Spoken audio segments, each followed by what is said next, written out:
अस्सलाम वालेकुम, Mohammad Iqbal Khan, advocate with new legal lecture. आज का जो हमारा लीगल लेक्चर है वो है essential of the dying declaration. Dying declaration करीब मर्द इंसान है, कोई मरने के करीब है, बिस्तर मर्द पर कोई इंसान पड़ा हुआ है, वो मरने के करीब है, तो वो एक डिक्लेरेशन देता है, कोई स्टेटमेंट देता है, एक बयान देता है।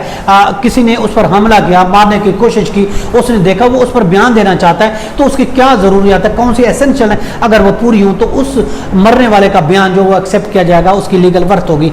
देखिए पहली बात तो ये जरूरत ये है कि सेटिस्फेक्शन ऑफ द कोर्ट। ऐसे बयान के लिए ऑफ कोर्स माइंड फिट होना चाहिए, माइंड सही होना चाहिए और कोर्ट की सेटिस्फेक्शन होनी चाहिए कि ये जो बयान दे रहा है ये बिल्कुल सही दे रहा है। और दूसरी बात ये है कि वो वॉलंटरी स्टेटमेंट देना चाहिए, किसी की वो जेर कब्जा नहीं हो, वो किसी के जेर असर नहीं होना चाहिए, वो आज़ादान तौर पर फ्री कंसेंट थे, वॉलंटरी तौर पर वो बयान दे रहा हो। और तीसरी बात ये है कि उस जो बयान है उसकी जो है क्रेडिबिलिटी होनी चाहिए, बयान देने वाले की, डिक्लेरेंट करने की जो क्रेडिबिलिटी होनी चाहिए और कॉम्पिटेंसी होनी चाहिए। इंग्लिश लॉ के मुताबिक जिस तरह के विटनेस की एक ज़रूरत चीज़ें होती हैं बयान देने के लिए, इसी तरीके से डाइइंग डिक्लेरेशन जो डिक्लेयर कर रहा है तो उसकी भी क्रेडिबिलिटी होनी चाहिए।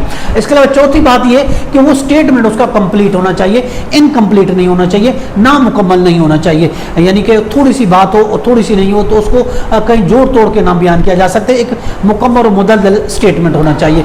इसके अलावा ये बात भी है जो है कि ये भी ज़रूरी है कि उसका स्टेटमेंट जो होना चाहिए pertain to the cause of death, यानी उसको किसी ने अगर मारने की कोशिश की है वो उसका स्टेटमेंट उसी से रिलेट होना चाहिए, कोई दूसरा नहीं होना चाहिए।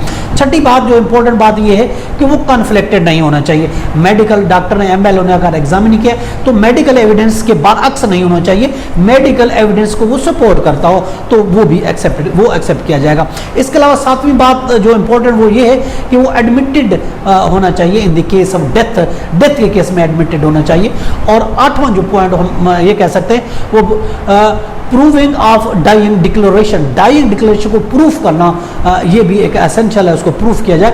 और इसके अलावा उसकी एविडेंटरी जो वैल्यू है डाइइंग डिक्लेरेशन की वो होनी चाहिए। और इसके अलावा जो कन्विक्टेड है उसको उस डाइइंग डिक्लेरेशन के बेस पर मुर्जन को कन्विक्ट किया जा सकता है। अगर देखिए एक वीक किस्म की वो इस पर अगर हम बात करते हैं कि उस बेस पर, जिस बेस पर उसने डिक्लेरेशन दी उस बेस पर एक्यूज को सज़ा दी जा सकती है, उस पर सज़ा हो सकती है। रूलिंग भी है PLD 9077 SC supreme court page 612 है।